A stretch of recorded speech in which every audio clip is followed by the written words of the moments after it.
यहाँ जमा होने का मकसद है कि हम कुछ दिन की बात सीखेंगे, उस पर अमल करेंगे। आप इसीलिए जमा हुए हो कि अल्लाह की रसूलुल्लाह सल्लल्लाहु अलैहि वसल्लम की कुछ बातें हमारे कान में पड़ जाएं और हम अमल कर ले जाएं और नजात हो जाए। आइए बच्चे चुप रहो।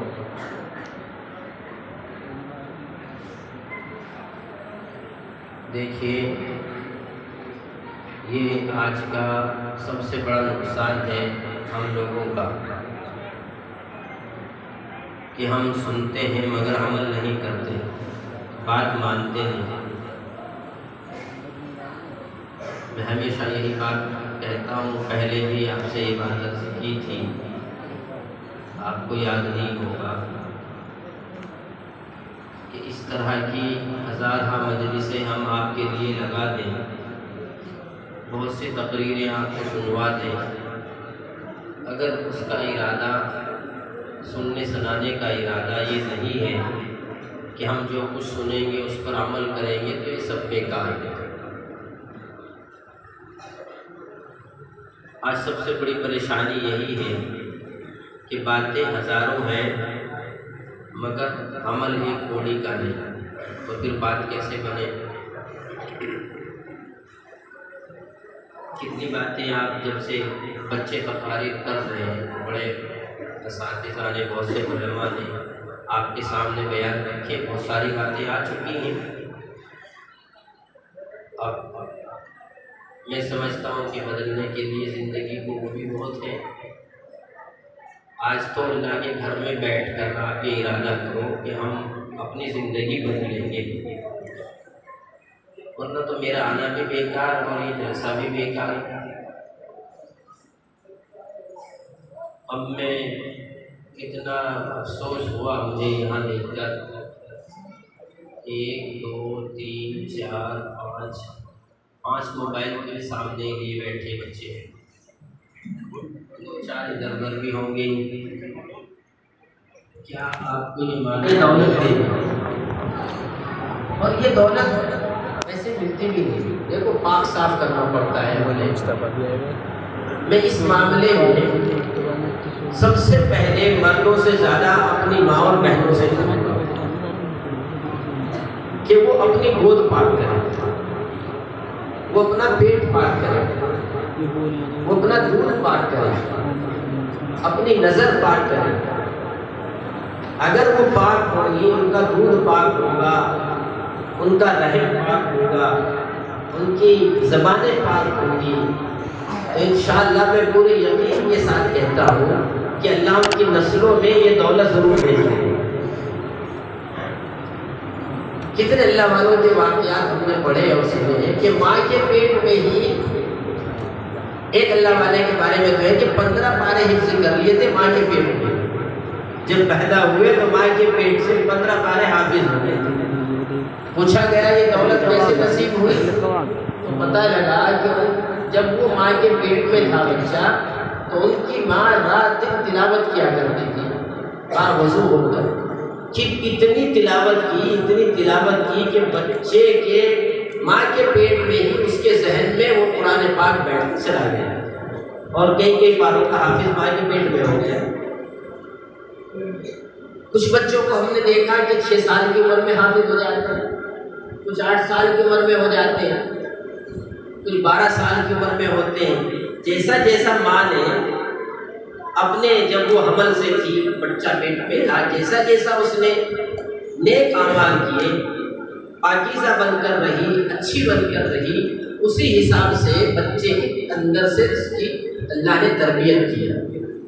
फिर पैदा होने के बाद उसी हिसाब से वो आलिम और हाफिज बनते चले गए। इसमें सबसे बड़ा दखल है, और वालिद का इसमें सबसे बड़ा दखल है। माँ तो ये काम करे कि नज़र को बचाए, अपना दूध पाक रखे। जब बच्चा पेट में हो तो तिलावत का एहतमाम करें, इस्तग़फ़ार करें, तौबा करें, तस्बीहात ज़्यादा से ज़्यादा पढ़ें, और जितना अल्लाह को याद कर सकती है याद करें और अच्छी नीयत रखें। इंशाअल्लाह ऐसी माँ का बच्चा ज़रूर इमाम गज़ाली नहीं तो हाफिज़ और आलिम तो ज़रूर बन जाएगा। और बाप को चाहिए कि बाप जो घर में कमाई लेकर आए वो कमाई हराम ना लाए, वो कमाई हराम ना लाए, क्योंकि अगर हराम कमाई लेकर आया तो माँ तो चाह रही है कि इसका दूध पाक हो, मेरा दूध पाक हो, मगर जब हराम खा रही है माँ तो दूध पाक कैसे बनेगा? जैसे ग़िज़ा खावेगी वैसे ही तो दूध बनेगा। और पेट में बच्चा है तो माँ की ग़िज़ा उसके पेट में भी जा रही बच्चे के, तो बाप हराम माल लेकर नाजायज़ कमाई लेकर आया, माँ ने वो खाया तो वो पेट में जो बच्चा उसके पेट में जो ग़िज़ा जा रही है वो भी हराम ही जा रही है, तो बच्चा वहीं से गलत हो रहा है। अहमद शाह अब्दाली थे या महमूद शाह, दोनों में से कोई एक बादशाह का नाम है। वो हमारे इसी मुल्क के बादशाह गुजरे, बड़े जब ये बड़ा था एक बड़े समीर का हिस्सा यहाँ के बादशाह गुजरे, बहुत बड़ी हुकूमत भी थी उनकी। तो एक मर्तबा उनको उनके जासूसों ने आकर ये खबर दी कि बादशाह सलामत दुश्मन मुल्क पर चढ़ आया है और बस 2-4 दिन के अंदर अंदर ये मुल्क आपके हाथ से चला जाएगा और दुश्मन इस मुल्क पर काबिज हो जाएगा, यहाँ की पब्लिक भी मारी जाएगी और आप भी मारे जाओगे। दुश्मन बहुत आगे आ चुका है। अब बादशाह ने जब ये बात सुनी तो वो फिक्रमंद हुआ कि भाई ये क्या हो गया, मैंने तो फौज बहुत तैयार कर रखी थी, ये कैसे हो गया? उसका एक लड़का था वो भी फौज का कर्नल था, वो भी फौज को लेके लड़ रहा था। उधर से भी यही इत्तिला आई कि वो जो इतना बड़ा बहादुर आपका बेटा है और वो उस तरफ लड़ रहा है, उस तरफ से भी बादशाह का कब्जा, दूसरे बादशाह का कब्जा हो चुका है, आप बचोगे ना, यहाँ की रियाया पब्लिक बचेगी।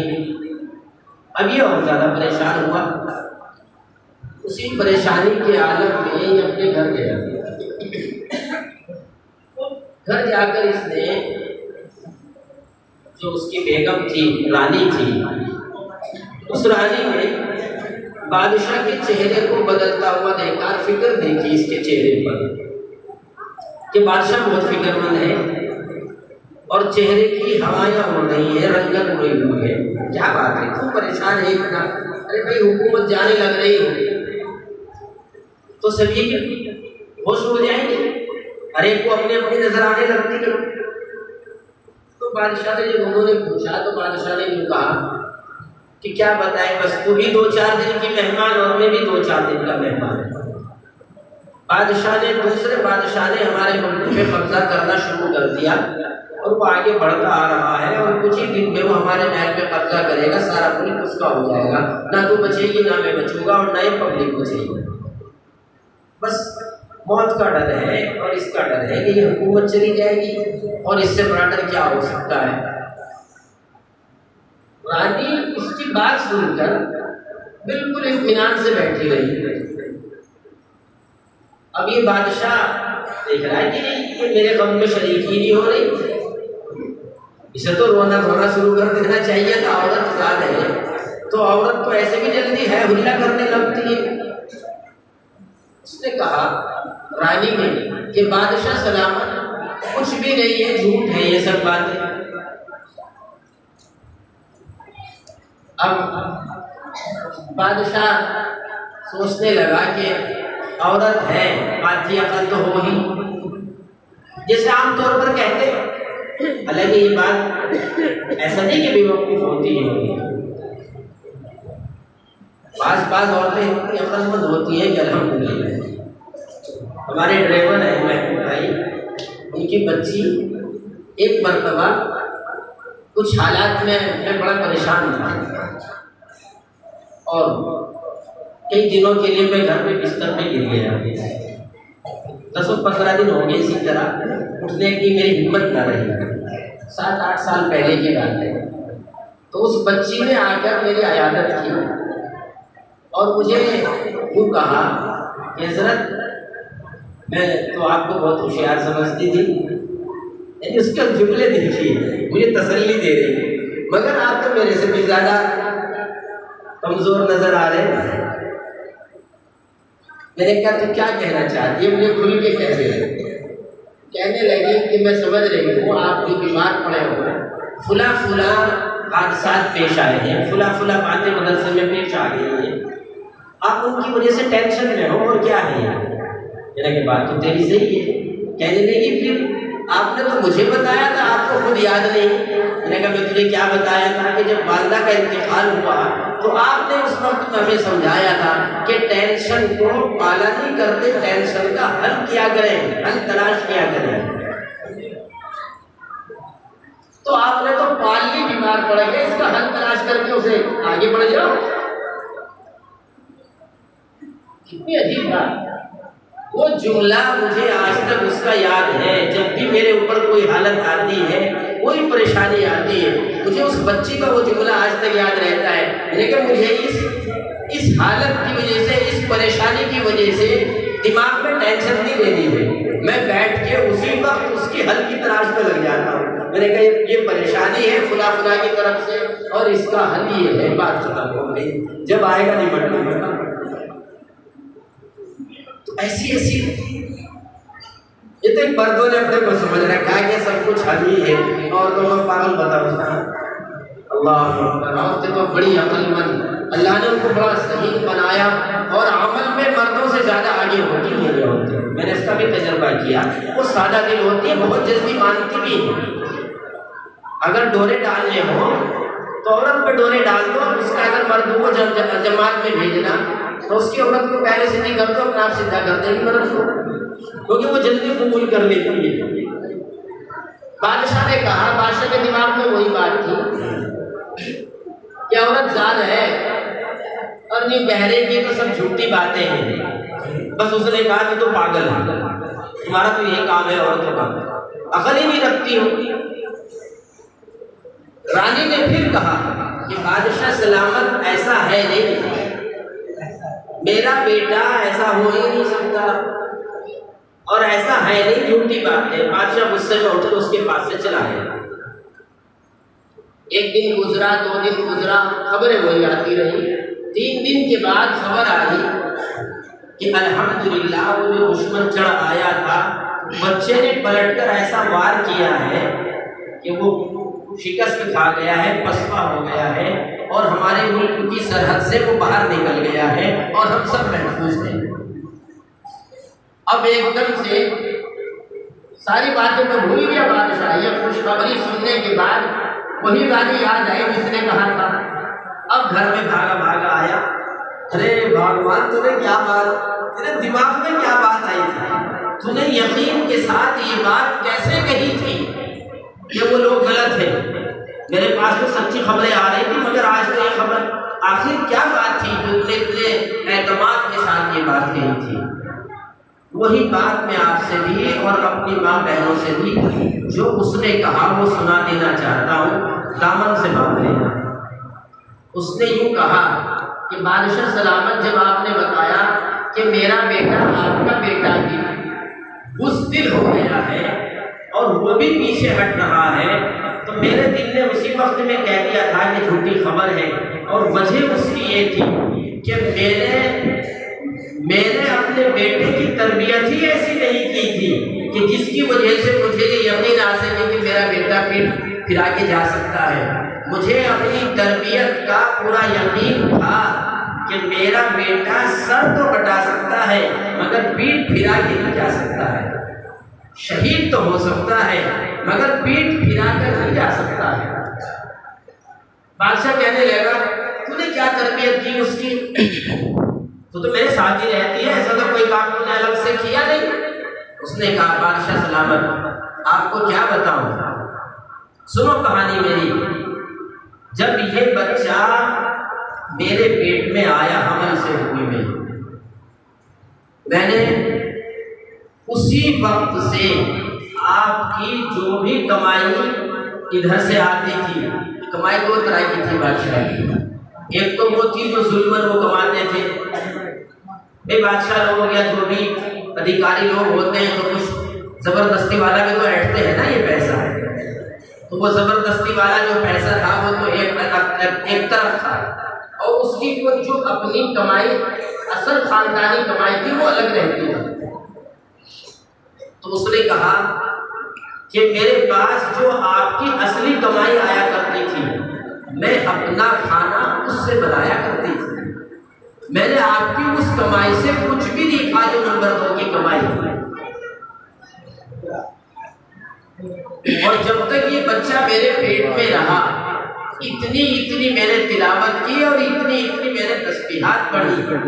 फिर जब ये पैदा हो गया और मैं इसको दूध पिलाने लगी, बगैर वुजू के दूध नहीं पिलाया, कहीं वुजू करके दूध पिलाया, और जब तक ये दूध पीता रहा मैंने एक हराम लुक़मा भी अपने पेट में जाने नहीं दिया।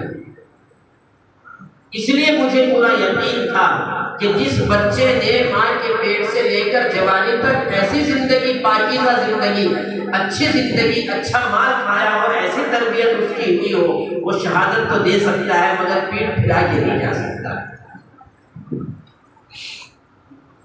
अब तो मौलवियों से भी सारे जो उम्मीद रखे कि ये गलत ना हो जाए, हमसे कैसे भी गलत हो जाए, और अच्छी उम्मीद है ये आपके रहबर कहलाते हैं, ये भी अगर गलत चलेंगे, मगर बहुत से गलतियाँ हो रही है।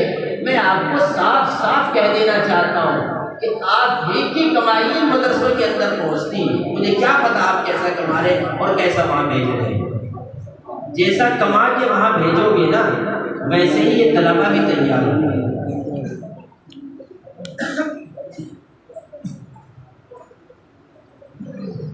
कमाई पाकीज़ा करो, तब जाकर हजरत मौलाना अली मियां रहमतुल्लाह अलैह, हजरत ख्वाजा साबिर कलियरी रहमतुल्लाह अलैह, ख्वाजा मोइनुद्दीन चिश्ती रहमतुल्लाह अलैह, हजरत रायपुरी रहमतुल्लाह अलैह, तब जाकर ऐसे ऐसे अल्लाह वाले पैदा होते हैं। जब बाप की कमाई भी पाक हो और माँ की गोद और माँ का दूध भी पाक हो, तब जाकर ये बच्चे अच्छे बनते हैं। कितने बच्चे